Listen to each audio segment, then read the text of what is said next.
خير الحديث كتاب الله وخير الهدي هدي محمد صلى الله عليه وعلى آله وسلم وشر الأمور محدثاتها وكل محدثة بدعة وكل بدعة ضلالة وكل ضلالة في النار. وبعد، أصناف العلماء في مقاصدهم وآثارهم على حياة الناس. وتاری ئەمڕۆمان بەڕێزەکانم سەبارەت بە بابەتێکی زۆر گرنگە کە کاریگەری زۆری لەسەر ژیانی خەڵک هەیە. ئەویش بریتین لە زانایان چەند جۆرن و مەبەستیان چییە و کاریگەریشیان لەسەر میلەت و وڵاتدا چییە. لەوەیە زۆرێک بەلایەوە سیر بێ کەی کێشەی ئێمەی ئەمڕۆ بریتیە لە باسکردنی زانا و جۆری زانا.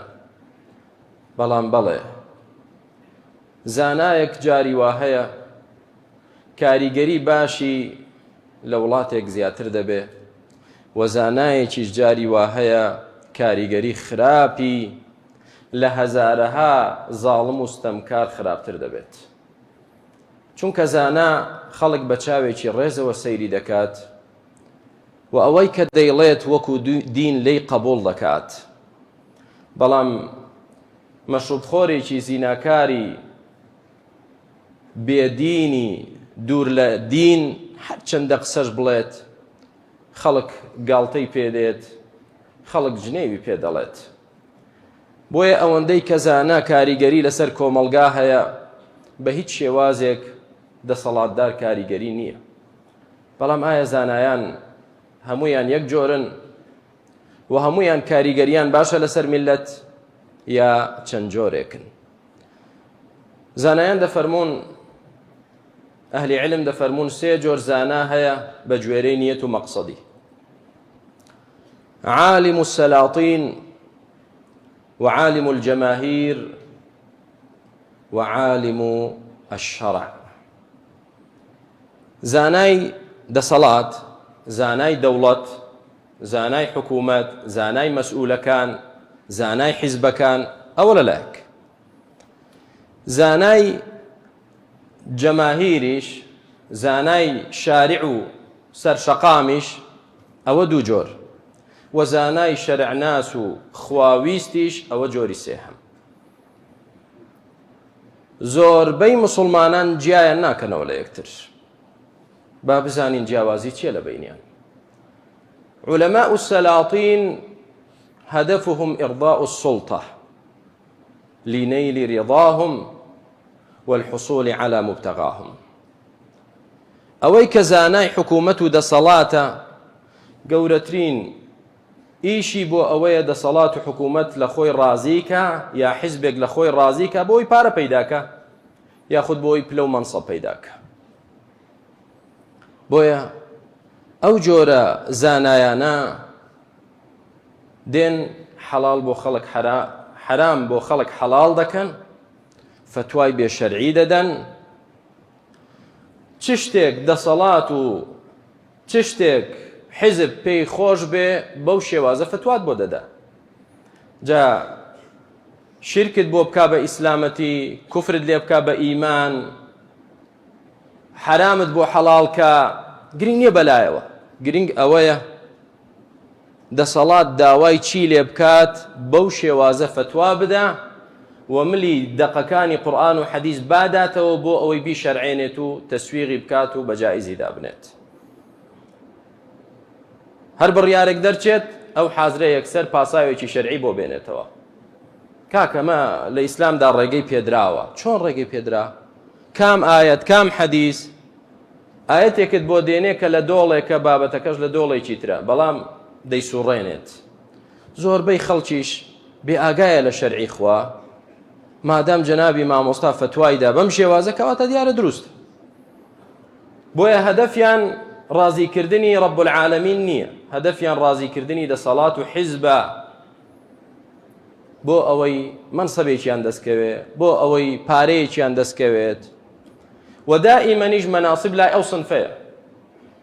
چێ خاوەن پۆستە ئەو سنفە بەناو زانایانە خاوەن پۆستیان دەدرێتێ گەورە دەکرێن لە فەضای و کەناڵە ئاسمانیەکان تەقدیم دەکرێن ڕێزیان لێ دەگیرێ وەکو ئەهلی علم و ئەهلی فتوا پرسیاری شەرعیان لێ دەکرێ کە زۆریش دوورن لە شەرعی خوا و لە ئیخلاص و صدق لەگەڵ رب العالمین مجریمی وا دەهێنرێت و بە ناوی دینەوە قسە دەکا پسپۆڕ لە ئاینی ئیسلام شارەزا لە بوارەکانی ئیسلام پسپۆڕێکی جاهیلێکە نەنچی زۆر شارەزاتر بووە لە خۆی پیرێژنێک لەو شارەزاترە لە دینی حەق جاهیلێکی نەفامی ئاوا دێنن پسپۆڕ لە بواری ئیسلامیدا پسپۆڕ ناڵێ منافقێکی دڵ پڕ لە ژەهر دەم پیس بەرامبەر ئیسلام و مسلمانان پسپۆڕە چێ ئەم جاهیلە لەکوێ خوێندی چی خوێندۆ تاوەکو پسپۆڕ بێ لە ئیسلام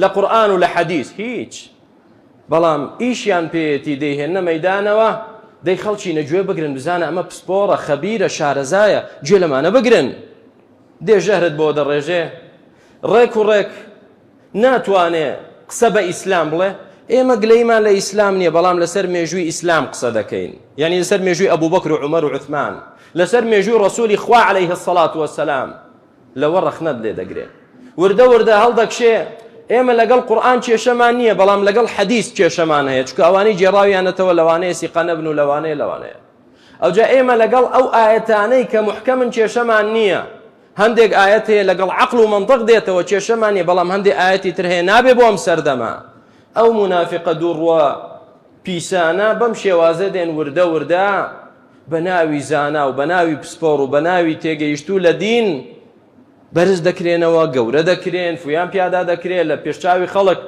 بەزانا و شارەزانیشان دەدرێن بۆ لأنهم علماء السلاطين عملاء بەکرێ گیراون چۆنیان پێبوو ترێ ئەوە فتوا دەدا حەقی قیامەتی نییە صنفی دووەم بەڕێزەکانم 100% پێچەوانەی ئەوەیە بریتین لە علەماء الجەماهیر ئێستا جەماوەر تووڕەیە جەنابی دێت جەماوەر چی بوێت بەو شێوازە فتوا دەدا حەقی نییە دیسان پێچەوانەی شەرع بێ یا موافقی شەرع بێ کاکە من دەمەوێت ئەم جەماوەرە تووڕەیە بۆ خۆم کەسب کەم چۆن کەسبیان کەم زیاتر هانیان دەدەم زیاتر تەشجیعیان دەکەم و بە غەڵەتەکەیان ناڵێم غەڵەت بێدەنگ دەبم لەسەر زۆرێک لە منکەڕ و شرک و بیدعە و خوڕافەت کە تیایاندا هەیە تۆ نابێت جەماوەر لەدەست دەیت گرنگەوەیە لایک و ئیعجابی جەماوەر بەدەست بێنیت گرنگەوەیە تۆ مامۆستای گشتی بی هی هەموویان بیت هەمووی معجب و سەرسام بن بە تۆ گۆڕپەرستێک سەرسام بێ پێت بێدینێک سەرسام بێ پێت قورئانیەک باوەڕی بە حەدیثی پێغەمبەری خوانی عەلەیهی سەڵام سەلام معجب بێ پێت معتەزیلەیەک معجب بێ پێت قەیناکە کاکە دەبێت تۆ کارێکە هیچی لە خۆت تووڕە نەکەی مهم ئەوەیە جەماوەر بەدەست بێنیت ئەمەش ئیش بۆ ڕەزابوونی رب العالمین ناکات ئیش بۆەوە دەکات چۆن پەیجەکەی گەورە کات خەڵکێکی زۆر سەرسامی بێ هەموو لایەنەکان لەو پەڕی توندی بۆ ئەو پەڕی شلی بە مامۆستای خۆیانی بزانن ئەوە گرنگە بەلای ئەوەوە ئەوەی کە توندڕەوە جورئەت ناکە پێی بڵێ تۆ توندڕەویت و خەڵک بۆ کافر دەکەی ئەو ڕێچکەی تۆ ڕێچکەی شەیطانە ڕێچکەی خەواریجە ڕێچکەی پێغەمبەری خوا عەلەیهی سەڵام سەحابە نییە نا لەگەڵیشی دادەنیشی قسەی خۆشی لەگەڵ دەکاو کاکە من وەکو ئێوەم فەرقمان چییە لەگەڵ گۆڕپەرستێکیش دادەنیشێت دیسان هیچ کێشەیەکی نییە هیچ مشکلەی نییە کاکە تۆ قەبرێک بپەرستی شەخصێک بپەرستی باوەڕت بە پەڕۆیەک هەبێ ئێمە موسڵمانان برای یەکترین باسی نقطەی خەتەر و حەساس ناکە باسی برایەتی مسلمانانی بۆ دەکا باسی ئەخلاق و ڕەوشتی بۆ دەکا باسی دەستپاچی بۆ دەکا باسی ئەوە دەکا لە کڕین و فرۆشتن کەسیش ئەوەی پێکێشە نییە بەڵام ئەوەی کە گرنگە و جەوهەریە توندڕەوەکە لە چیدا گومڕابوو و خەڵک بە کافر دەزانێ باسی ئەو نقطەیە ناکە ئەوەشیان لە چیدا تێکەوتۆ دیسان باسی ئەوەش ناکە لەگەڵ بیدعەچیەکیش وریایی لە بیدعە ناکات ئەمانە چێن علەماء الشارع علەماء الجمهور جەماوەر چی دەوێت ئەوەی دەوێت هەست دەکەن جەماوەر لە حکوومەت تووڕەیە دەی هانیدە جەماوەر هاندە آخر بەرەو کوێی هاندەدەی ئەگەر ئەو هاندانەی تۆ شەرعیە و واللهی قوتی ئەم میلەتە حەق و مافی ئەو میلەتەی پێدابین دەکرێت بەم هاندانە بەخوا ئێمە لە پێش هەمووتان دەڕۆین. بەڵام ئەگەر بەرەو ئاگریان دەبیت و بەرەو کاولکاری و تێکدان دەیان ڕوێنیت، جەنابیشت لە دوورەوە پاڵت داوەتەوە، لە خوا بترسە. ئەو کارەی تۆ دەیکەی خوای پەروەردگار پێی ڕازی نییە. وتمان زوڵم هەیە، ستەم هەیە، گەندەڵی هەیە، بگرە ئیلحاد هەیە، وە کۆمەڵێ بەکرێگیراوی ئەوانن. بەڵام بە شێوەی جەنابیشت نابێ ئەو خەڵکە هاندەی بەرەو مەحرەقەیەک و بەرەو ببنە سوتەمەنی چییە بۆ ئەوی بە تۆ بڵێن ئای مامۆستا چەند ئازایە، ئەمە مامۆستای مجاهیدە، ئەمە بەغیرەتە. وا دەزانن بەغیرەتی و ئازایی ئەوەیە تۆ جنێو بدەیت. کە جنێوت بە فڵان مەسئولدا کە فڵانت کافر کرد، وتت ئەم خەڵکە هەمووی کافرە، ئەوەی کە لەگەڵ فڵانە هەمووی کافرە.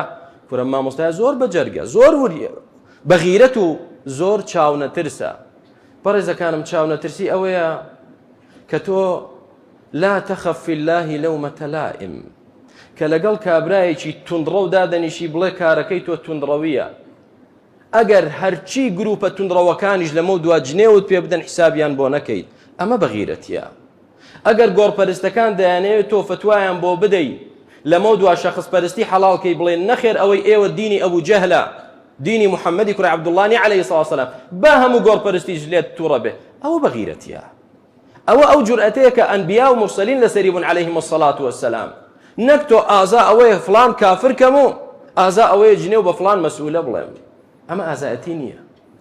بۆی براکانم باوریابین لەو دوو سنفە، سنفێک کە دینی خۆیان فرۆشت بۆ دینار و منسەبێک لای سوڵتە و دەسەڵات و حیزب دەستیان دەکەوێت، و سنفێکیش کە دینی خۆیان فرۆشت بۆ مەدحکردنێک و پیاهەڵنانێک و ئیعجابێک کە لای جەماوەر و خەڵکی تووڕەی جۆرا و جۆر دەستیان دەکەوێت. ئەوە خوای پەروەردگار لەوە ڕازی نییە. پەروەردگار دەیەوێت ئەوەی کە زانایە حەق بڵێ گوێ نەداتێ، حکوومەت تووڕە دەبێ، میلەت تووڕە دەبێ، باوکت تووڕە دەبێ، کوڕت تووڕە دەبێ، یا پێیان خۆش دەبێ، گرنگ نییە بەلای تۆ. داواکارین لە خوای پەروەردگار بمان پارێزێ لەو دوو سنفە خراپە بۆ خاتری ناوە جوانەکانی، والحەمد لله رب العالمین.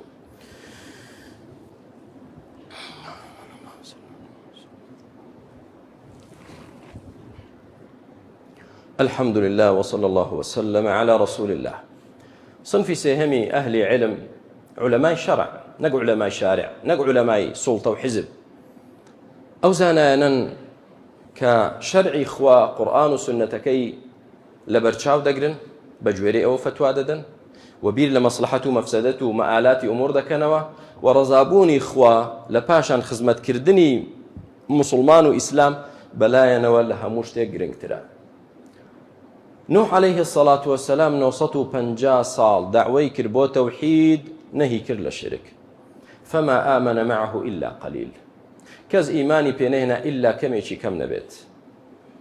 لە دوای ئەوە نەدەگەڕا سەرنجی جەماوەر بۆ خۆی ڕاکێشێت، لە دوا ئەوە دەگەڕا جەماوەر لە دۆزەخ ڕزگار کا بەرەو بەهەشتی ببا و خوا لە خۆی ڕازی کا.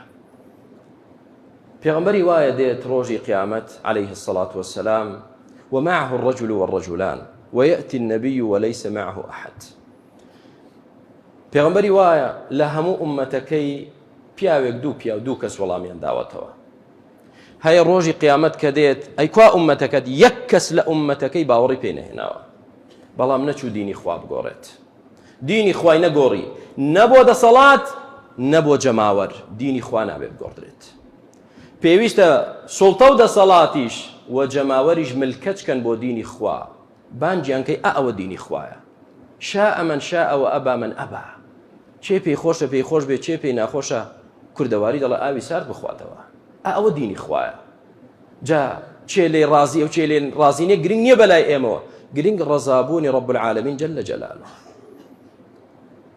کەواتە بەڕێزەکانم زانای ڕاستەقینە نابێت لە هەوڵی ڕەزابوونی خەڵک بێت بە هیچ شێوازێک. مەدح و زەممی خەڵک کێشە نییە بەلاتەوە، نابێت کێشە بێ بەلاتەوە. کاکە دەبێ من کارێکەمە و خەڵکە مەدحم کە، دەبێت کارێک نەکەم خەڵکانێک لێم تووڕە بن. خەڵکانێک لە خوا ڕازی نین، دەتەوێت لە تۆ ڕازی بن. عەجەبەن لە خوا ڕازی نییە بەڵام لە جەنابەت ڕازیە. بۆ یعنی چۆن؟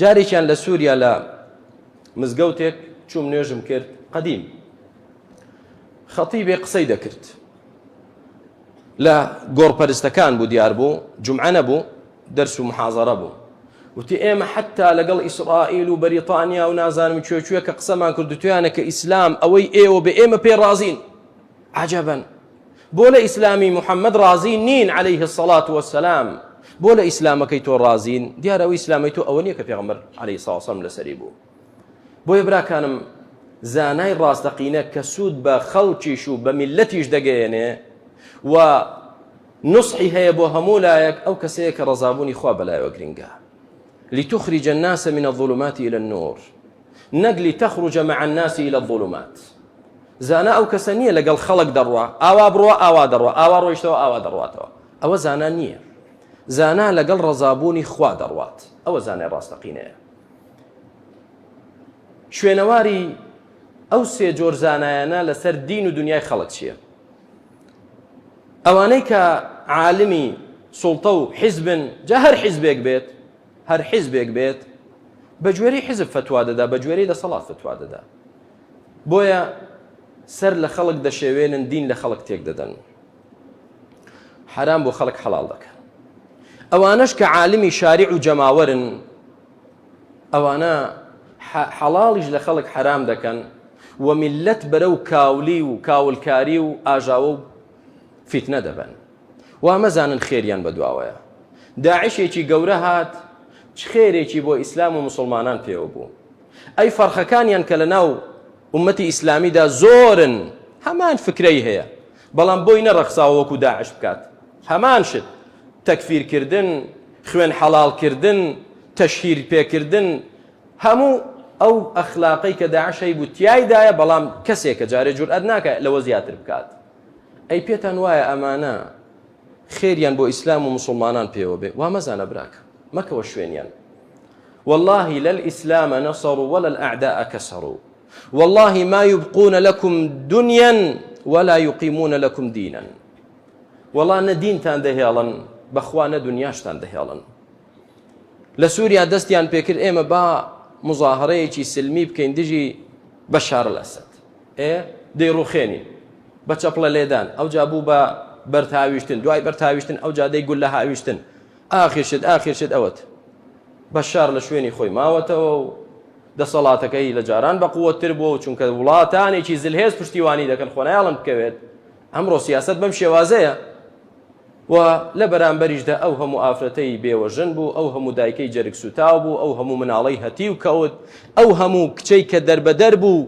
عرض و ناموسی ڕۆی ئەو هەموو مەسلحەتەی کە تێک درا پەراگەندە بوون بۆ ئەوە زانایانی جۆری دووەم علماء الجماهير علماء الشارع المجاهدون ئەو بەناو زانایانەی کە خەڵک فوو دەدەن و وتاری ئاگرینیان بۆ دەدەن مەسیری خەڵکی سووریان بەم ئاقارە گەیاند بۆیە وریابن براکانم بەوە مەخەڵەتێ کەسێک بێت جنێ و بۆ بدا بە فلانە کەس ئەمە هیچ نییە براکەم چێ ڕێگای ڕاستت نیشان دەدا موسى عليه الصلاة والسلام خوای پەروەردگار بۆیە قسەکەی بۆ ئێمە هێشتوێتەوە ببێتە دەرس بۆمان بەرامبەر کافرترین و تاغوتترین و زاڵمترین سەرکردەی سەرڕووی زەوی کە دەیوت من خوای گەورەی ئێوە موسى چۆن مامەڵەی لەگەڵ دەکرد چۆن ئەو میلەتەی لە دەست ڕزگار کرد بە شێوازێک بۆیە جارێکیان واعظێک لەو خەتیبە ئاگرینانە دێتە لای هارون الرەشید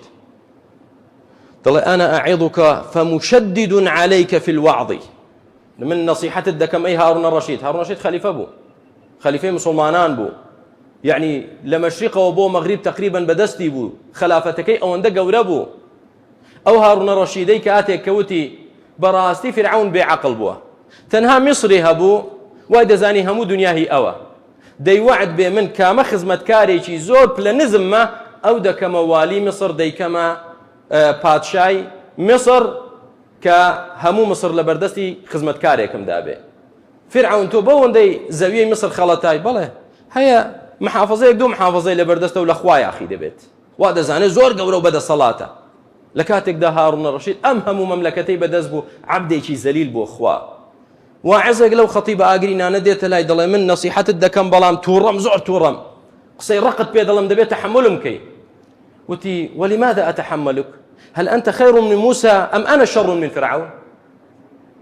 بۆچی نەسیحەتم دەکەی بە توندی؟ بۆ تۆ لە موسا باشتری یا من لە فرعون خەراترم؟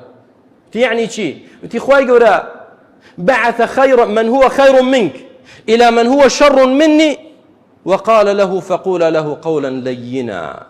خوای گەورە موسایەکی نەر زۆر لە تۆ شەریفتر و چاکتر و باشتر، بۆ لای فرعونێک زۆر لە من خراپتر، واش پێی فەرموو فقولا له قولا لينا.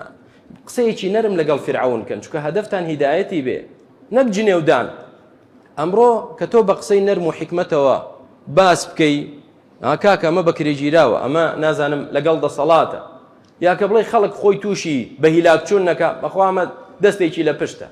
بۆی براکانم شوێنەواری خراپی ئەم دوو صنفا کە صنفی یەکەم لای جەماوەر بێزێنراون، بەڵام صنفی دووەم لای جەماوەر زۆر معەظەمن، وا دەزانن زۆر خزمەتی میلەت دەکەن، نازانن خزمەتی خۆیان دەکەن. چۆن خەڵک سەرسام بێ پێیان و معجب بێت، نەخەڵەتێن پێیان، واللهی نەدینتان دەهێڵن، دینی حەق بۆ چکە ئینکاری لە منکەر ناکەن، نە دنیاکەشتان دەهێڵن، پێیان نەخەڵەتێن. صنفی سێهەم ئەوانن کە نەسیحەتی میلەت دەکەن، نەسیحەتی دەسەڵاتدار دەکەن، قسەی خێر دەکەن، مەبەستیان ڕەزابوونی خوا، بەڵام ئاثاری خەڵک لەسەریان زۆر خراپە. خەڵکانیشی زۆر قسەی ناشیرن، جنێوی ناشیرن، تعلیق، ئەنواع و ئەشکال درۆ و بوهتانیان بۆ دەکەن. بۆ چونکە لە جەماعەتی دەسەڵات نییە پیاوەکانی دەسەڵات مەدحیکەن، و لەگەڵ جەماوەرێکی دوور لە دینیش نییە ئاگای لە دین نەبێت بۆی جەماوەر مەدحیکە. ئێستا لە هەردوو لاوە تیرباران دەکرێت، ئەمانە وان، ئەمانە وان، ئەمانە بەم شێوازن. ئەوەی کە لەگەڵ دەسەڵاتە پێیان دەڵێت ئەمانە داعشن، ئەوەی کە لەگەڵ جەماوەری ناڕازیە پێیان دەڵێ ئەمانە بەکرێگیراون. خواش دەزانێت هەمووی درۆیە، بەهتانە. بەڵام گرنگ ئەوەیە ئێمەی موسڵمان زانایە کە مەبەستی خزمەتکردنی ئیسلام و موسڵمانانە، نە بەکرێگیراوی دەسەڵاتە، نە خزمەتی ئیعجاب بەخۆی دەکات و خزمەتی نەفسی خۆی دەکات بۆی خەڵک سەرسامی بێ، خەڵک کاتە پەیژەیەک بەسەریاندا سەرکەوێ لێک جا بکرێنەوە. براکانم دەبینین بە فەزڵ و کەڕەمی خوای گەورە لە هەموو شارێک مامۆستایانێک هەن نەسیحەتی خێری خەڵک دەکەن، بەڵام زۆرێک لە خەڵکی تانە و تەشەر و قسەی ناشیرن، بۆ چونکە بە گوێرەی عەقڵی خەڵک قسە ناکەن. براکەم تۆ داوا لە مامۆستای ئاینی بکە بە گوێرەی شەرع قسەت بۆ بکە، بە گوێرەی ڕەزابوونی خوا قسەت بۆ بکە. داوا لە مامۆستای ئاینی مەکە بە گوێرەی چۆن تۆ دەتەوێت ئاوا قسەت بۆ بکە. داواکارین لە خوای پەروەردگار بۆ خاتری ناوجوانەکانی سیفاتە بەرزەکانی هیدایەتماندا لەو کەسانە بین کە مەبەستمان ڕەزابوونی خوایە و لە پاشان خزمەتکردنی ئیسلام و موسڵمانانە. صنفی یەکەم و دووەم کە هەردووچیان عولەمای سوءن کە پێغەمبەری خوا عەلەیهی سەڵاتو وەسەلام دەیفەرموو إنما أخاف على أمة الأئمة المضلين، من ترسم کە لە ئومەتەکەم هەبێ لە جیهەت و لایەنی پێشەوا گومڕاکارەکانە کە هەر یەکەی بە شێوازێک میلەت گومڕا دەکات. خوای پەروەردگارە خیرمان خێرکەی، ڕەحممان پێ بکەی، لە مردووەکانمان خۆش بی، شفای نەخۆشەکانمان بدەی یا رب العالمین، شفای نەخۆشەکانمان بدەی. ئەوانەی کە قەرزارن قەرزیان بۆ بدەیتەوە، ئەوانەی فەقیرن ژیانیان خۆشکەی، ئەوانەی لە خەم و خەفەت و ناڕەحەتیدان کاریان ئاسانکەی، دڵیان خۆشکەی یا رب العالمین. هەر کەسێ هەر حاجەتێکی هەیە بۆ لای تۆ یا رب العالمین قەضای حاجەتی بۆ بکەیت. اللهم اغفر لنا وارحمنا وعافنا واعف عنا وأحسن ختامنا. ربنا آتنا في الدنيا حسنة وفي الآخرة حسنة وقنا عذاب النار، والحمد لله، وصلى اللهم وسلم على محمد وآله أجمعين.